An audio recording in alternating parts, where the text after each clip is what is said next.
Hey you, welcome back. Today I'm sharing what I eat in a day dairy-free. This was a work day for me and included all home cooking, no eating out. So this is definitely something you can do at home for yourself. And if you enjoy this video, I would recommend watching the video I shared last week, which is my tips for eating dairy-free. I've eaten this way for about 2 to 2.5 years, so I do have some experience with it, and I would encourage you to watch that if you need some tips for yourself.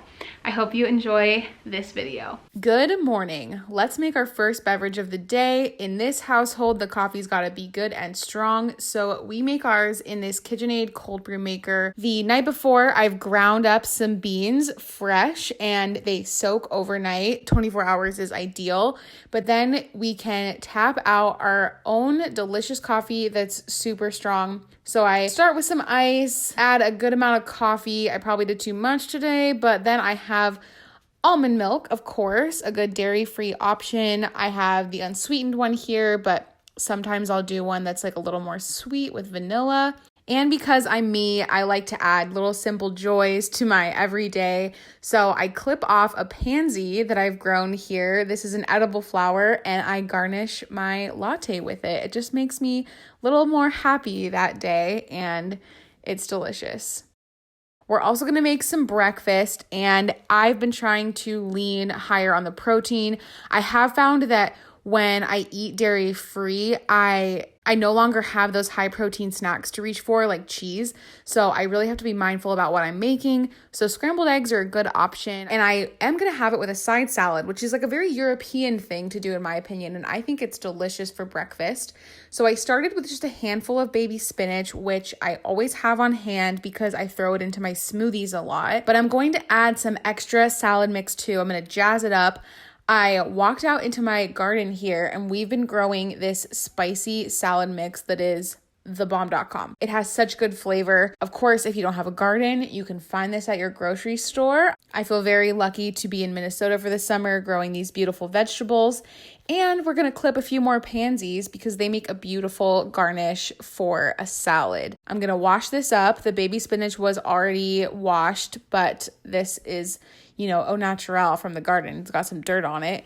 And I make the most simple salad dressing. I top it with a drizzle of olive oil and a drizzle of balsamic vinegar. It's all you need for great taste. I like to either make or ask for a clear dressing at restaurants. It's a good way to know there's no dairy in there. I've crumbled a few croutons on top, and I sprinkle some salt on not only my eggs, but my salad too. Isn't this a beautiful meal? We've got flavor, greens, protein. The flowers are not a necessity. If you don't have them, I just encourage you to plate your meal, make it enjoyable, feel like you're at a restaurant, and you're going to enjoy it that much more. And this breakfast will sustain me pretty well once I get into work and start my work day. I do keep my water bottle on hand. I try to drink 4 of these a day. I try to get in as much as possible. That breakfast was a little later in the day for me. My schedule is kind of shifted a bit because Jake works later. So I end up having a couple lighter things to eat throughout the day, but these could also be a snack for you. I'm a big fan of making a smoothie. I can get in greens and protein. Depending on the day, I will make a smoothie from scratch, or I will use one of these daily harvest cups. This was great for me because I was totally zoned into my work and I didn't want to be away from my desk for long. There are so many delicious options. Today I was choosing from mango papaya and acai cherry, which I went with. And there's great ingredients here. I just pull back the lid and fill it to the brim with the milk of your choice. I'm using almond milk again, and there's even already some kale in here, but I am gonna add my own protein that is a combo of protein and greens right in the powder. This is a pea protein because whey protein, you may know, is made with dairy. And I love the taste of this Garden of Life one. It's the best one I've tried so far. And because I have it on hand, I just go ahead and add as much spinach as will fit, fill it up to the brim, and it needs a little more milk with all that extra goodness added. And I'll blend it up here. And one of the best parts of these smoothies is you can pour them right back into the cup they came in.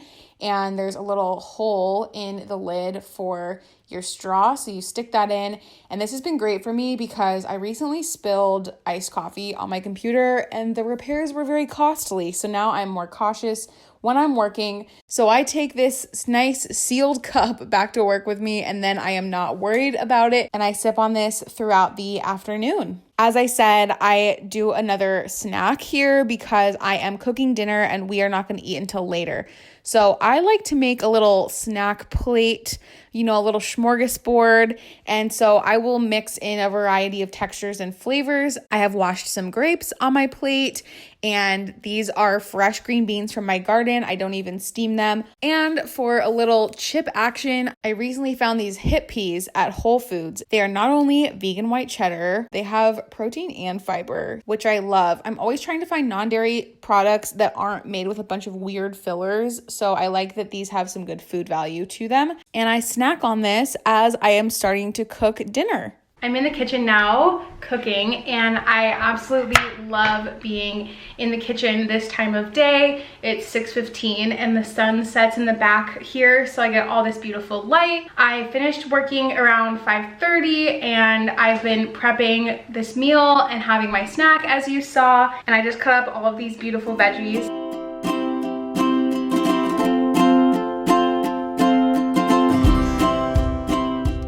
I'm making one of my favorite recipes. I literally tell everyone about this soup. We will eat it throughout the week because it really makes a lot of meals. The recipe is this one pot golden curry chicken soup by Foodie Finds. She's actually a blogger here in the Twin Cities, and I overheard someone at a coffee shop in Arizona talk about her blog, and it's become my favorite place for recipes. So I'm gonna link this recipe down below, and their recipes tend to lean a little bit healthier. Not only is it dairy-free, it's still creamy because it uses coconut milk, and then there's a ton of protein in here because there is not only chicken but quinoa. It is 16 grams of protein per serving, and you get 8 bowls of soup out of this. And the only thing I change is that I make it a little bit spicier. With this recipe, you have the option to do chicken breasts or thighs. I did thighs this night, and look at the beautiful soup we made. I topped it with cilantro, and there's some lime juice in there, so it tastes really fresh. Jake loves it too, so it's a win-win. And I wanted to mention that this is also a one-pot soup, so everything goes in one container. And this is how little cleanup I had of the dishes besides the pot. And then all of those veggie scraps, I can throw them out into the compost. There you have it, a full day of eating for me. I hope you enjoyed this. If you did, please give it a thumbs up. It lets me know that you like this video, and I will film more in the future. I am not someone who eats the same thing every day. I really change it up often, so I'd be happy to share even more meal ideas with you that are dairy-free. Thank you so much for watching. I'll see you in my next one, and until then, I'm sending all of my positive and creative vibes your way. Bye!